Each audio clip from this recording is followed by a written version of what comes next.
Dear students, हम chapter 6 में continuity की बात कर रहे थे। अब देखो, अपने कॉन्टिन्यूटी की डेफिनेशन पढ़ चुके हैं। अब लेफ्ट कॉन्टिन्यूटी और राइट कॉन्टिन्यूटी पढ़ी थी। अब पढ़ रहे हैं continuous in an open interval A B.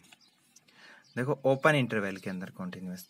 देखो, ओपन इंटरवल का मीनिंग क्या होता है यहाँ से, मतलब जैसे कि ए और बी की वैल्यू 1 और 2 आप सपोज कर लो 1 और 2 का मतलब। ओपन इंटरवल का मतलब ये ब्रैकेट तो आपको छोटा है का मतलब ऐसे 1 से 2 तक, मतलब इसमें एंडिंग पॉइंट होते हैं आपके 1 और 2 इंक्लूड नहीं होते।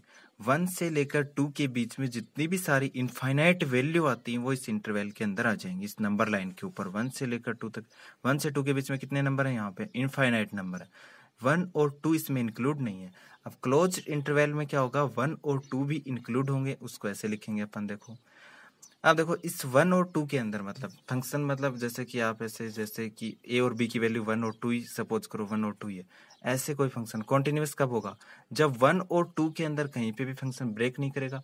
यानी कि 1 और 2 के बीच में जितने भी पॉइंट आ रहे हैं सब पे फंक्शन क्या है? कॉन्टिन्यूअस फंक्शन है। तो इसका मतलब देखो ध्यान से, function F x is called continuous in open interval A B if it is continuous at every point in the interval.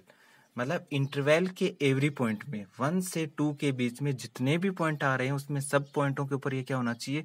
Continuous होना चाहिए। तब ये क्या क्या बोलेंगे इसको अपन? इंटरवल के अंदर भी ये फंक्शन क्या होगा? कॉन्टिन्यूअस होगा, ओपन इंटरवल के अंदर। अब देखो फिर, continuous function in close interval. अब की बार देखो, क्लोज इंटरवल मतलब 1 और 2 भी आपके इंक्लूड हैं। मतलब आप फंक्शन को अब आप 1 पे भी चेक करेंगे और 2 पे भी, पर आपका फंक्शन आपको बात कहाँ पे करनी है? 1 से लेकर 2 तक करनी है। मतलब 1 के लेफ्ट साइड में कुछ नहीं है और 2 के राइट साइड में कुछ नहीं है। अपने को अपना फंक्शन तो कहाँ से कहाँ तक है? अपना तो इंटरवल है 1 से लेकर 2 तक। मतलब 1 और 2, यहाँ ए और बी की जगह 1 2 लेके समझा रहा हूँ मैं आपको एक बार। तो ये है आपका क्लोज इंटरवल। अब देखो, 1 और 2 मतलब 1 के लेफ्ट साइड में कुछ भी नहीं है और 2 के राइट साइड में। अब 1 के लेफ्ट साइड में अपन कोई वैल्यू फाइंड नहीं कर सकते और 2 के राइट साइड में, मतलब अपने फंक्शन की बात कहाँ से हो रही है? 1 से लेकर 2 तक की बात हो रही है यहाँ पे। तो मतलब 1 पे तो क्या फाइंड कर सकते हैं आप? फंक्शन की वैल्यू फाइंड कर सकते हैं, 1 इंक्लूड है। 2 पे फाइंड कर सकते हैं और 1 पे लेफ्ट लिमिट फाइंड नहीं कर सकते क्योंकि 1 के लेफ्ट साइड में कुछ है ही नहीं। तो 1 पे LHL फाइंड नहीं हो सकता और 2 पे RHL फाइंड नहीं हो सकता।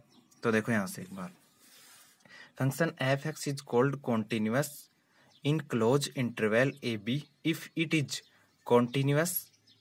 फर्स्ट पॉइंट देखो, continuous from right at point a. मतलब ए पॉइंट है उस पे ना आपका क्या होना चाहिए? कॉन्टिन्यूअस राइट साइड से कॉन्टिन्यूअस होना चाहिए। राइट कॉन्टिन्यूटी किसको बोलते हैं? मतलब ए पॉइंट पे आपका ये ए है, मतलब ए की वैल्यू 1 ले रहा हूं मैं यहाँ पे। मतलब फंक्शन की वैल्यू और आपकी राइट लिमिट, लेफ्ट लिमिट तो आप फाइंड ही नहीं कर सकते यहाँ पे। और क्या कौन सी लिमिट फाइंड कर सकते हो? RHL। तो f a plus 0 is equal to f a. Second देखो, continuous from left at point b. B पे कौन सी साइड से कॉन्टिन्यूअस होना चाहिए? लेफ्ट साइड से। इसमें RHL तो अपन फाइंड ही नहीं कर सकते, मतलब राइट साइड में कुछ है ही नहीं। तो मतलब 2 है इसमें, मतलब बी की जगह 2 लिया था यहाँ पे अपन ने। 2 के राइट साइड में कुछ है ही नहीं, तो 2 पे कौन सी limit find? Right limit find नहीं कर सकते अपन, यहाँ लेफ्ट लिमिट फाइंड कर सकते हैं और फंक्शन की वैल्यू। तो मतलब F A is equal to क्या हो जाएगा? F A minus 0। इसमें लेफ्ट लिमिट फाइंड कर सकते हो। और इसमें थर्ड पॉइंट था आपका continuous in open interval A B. और ए से 1 से लेकर 2 के बीच में जितने भी पॉइंट आ रहे हैं उनमें सब में कॉन्टिन्यूअस होना चाहिए। एक बार दोबारा से देखो, ए से बी आपका मतलब क्लोज इंटरवल की आप बात कर रहे हो, तो मतलब इसमें ए से बी का मतलब है ए और बी भी इंक्लूड है। ए से लेकर बी तक की बात करनी है आपको। तो ए से बी के बीच में जितने भी पॉइंट आ रहे हैं उसको क्या बोलेंगे? ए से बी के बीच में आ रहे हैं उसको क्या बोलेंगे अपन? Open interval. तो ओपन इंटरवल के अंदर क्या होना चाहिए? कॉन्टिन्यूअस होना चाहिए। ए के ऊपर कौन सी लिमिट हो रही है? ए के ऊपर अपने कौन सी लिमिट फाइंड कर सकते हैं? यहाँ पे RHL, क्योंकि लेफ्ट साइड है ही नहीं। तो ए पे राइट कॉन्टिन्यूटी और बी पे लेफ्ट कॉन्टिन्यूटी होनी चाहिए। अब देखो, कुछ कॉन्टिन्यूअस फंक्शन है उनके बारे में अपन बात कर रहे हैं। पहला identity function, F x is equal to X. F identity function बोलते हैं इसको। आइडेंटिटी फंक्शन क्यों बोलते हैं? देखो, आइडेंटिटी मतलब वैसा का वैसा, मतलब इसमें एक्स पुट करोगे तो एक्स ही आपको आंसर मिलेगा। एफ एक्स को एफ का फंक्शन है, Y is equal to F X, तो मतलब Y is equal to F X ऐसे लिखो इसको। आप मतलब एक्स की वैल्यू 1 पुट करोगे तो वाई की वैल्यू वैसी मिलेगी। F x is equal to x ही मिल रहा है ना, तो एक्स की 1 पुट करोगे तो वाई की भी 1 मिलेगी, 2 पुट करोगे तो 2, 3 पुट, मतलब कोई चेंज नहीं हो रहा, तो उसको बोलते हैं, ऐसे फंक्शन को बोलते हैं अपन आइडेंटिटी फंक्शन। मतलब 1 पुट किया तो 1, तो 1 पॉइंट आएगा, 2 2 3 3, ऐसे नेगेटिव 1 पुट करोगे तो एक्स की वैल्यू -1 तो वाई की भी -1, एक्स की नेगेटिव वाई की, मतलब ऐसे एक स्ट्रेट लाइन मिलेगी आपको, ये 45 डिग्री का एंगल बनाती हुई, F x is equal to.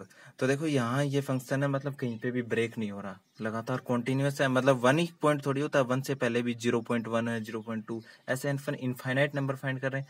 Her number के लिए आपको वाई की वैल्यू मिल जाएगी और वो इक्वल मिलेगी, तो ऐसे फंक्शन को, ये फंक्शन मतलब कहीं पे भी ब्रेक नहीं करेगा और लगातार बढ़ता जाएगा, तो ऐसे फंक्शन को अपन क्या बोलते हैं, कॉन्टिन्यूस। तो identity function F x is equal to x क्या होता है, कॉन्टिन्यूस।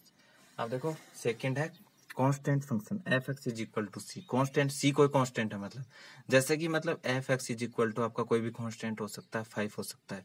इसका मतलब एक्स की वैल्यू आप चाहे कुछ भी पॉइंट करो, कुछ भी फुट करो, आपका आंसर हमेशा क्या आएगा, 5 ही होगा। जैसे 1 फुट करोगे तो 5, 2 फुट, एक्स की वैल्यू मतलब ये फिक्स हो गया सी, मतलब आपने कुछ भी पॉइंट, ये यहाँ से एक्स की वैल्यू ये, तो वाई की भी सी, यहाँ भी, यहाँ भी, यहाँ भी, हर जगह मतलब एक्स की वैल्यू नेगेटिव में पुट करो, आंसर क्या आएगा, सी रहेगा। मतलब ये भी लगातार कॉन्टिन्यूस है, कहीं पे ब्रेक नहीं होगा, तो कांस्टेंट फंक्शन भी आपका क्या होता है, कॉन्टिन्यूस। पॉलिनोमियल फंक्शन देखो, poly F x is equal to a0 a1x plus a2x square plus plus plus an x। Polynomial function है, ऑलवेज डिफाइन होते हैं, वो कहीं पे प्रॉब्लम नहीं होती, तो ऐसे फंक्शन क्या होते हैं, कॉन्टिन्यूस होते हैं। ट्रिग्नोमेट्रिकल फंक्शन में देखो साइन एक्स और कोस एक्स वो कॉन्टिन्यूस होते हैं। देखो साइन एक्स का ग्राफ कैसा होता है, साइन एक्स का ग्राफ देखो ऐसे होता है, साइन 0 की वैल्यू 0 होती है, फिर π/2 पे 1 हो जाती है, पाई पे कितनी हो जाती है, 0, फिर इधर 3π/2 पे -1 हो जाती है, फिर 2π पे 0, फिर 5π/2 पे वापस से 1। मतलब साइन की वैल्यू कितने भी पाई हो, हमेशा कितनी होगी, साइन n पाई 0 होती है, साइन पाई 2π इधर नेगेटिव में हो चाहे नेगेटिव पाई। अब देखो साइन माइनस थीटा में साइन बाहर आ जाता है, मतलब ये होता है, देखो sine negative x is equal to क्या था, नेगेटिव साइन एक्स होता है। मतलब जो आपकी π/2 पे वैल्यू थी वो नेगेटिव π/2 पे होगी, मतलब नेगेटिव नेगेटिव हो जाएगी। π/2 पे तो कितनी थी, 1, तो साइन नेगेटिव बाहर आ जाता है, माइनस π/2 की कितनी हो जाएगी, -1। तो ऐसे मतलब ये लगातार बढ़ता जाता है, कॉन्टिन्यूस फंक्शन है, 0 से ऐसे, मतलब कहीं पे भी ब्रेक नहीं होता साइन एक्स। अब देखो फिर F x is equal to cos X. Cos X देखो, कोस की वैल्यू, कोस 0 की वैल्यू 1 होती है, और π/2 पे क्या होती है, 0 होती है। कोस 1 की वैल्यू कितनी होती है, 0।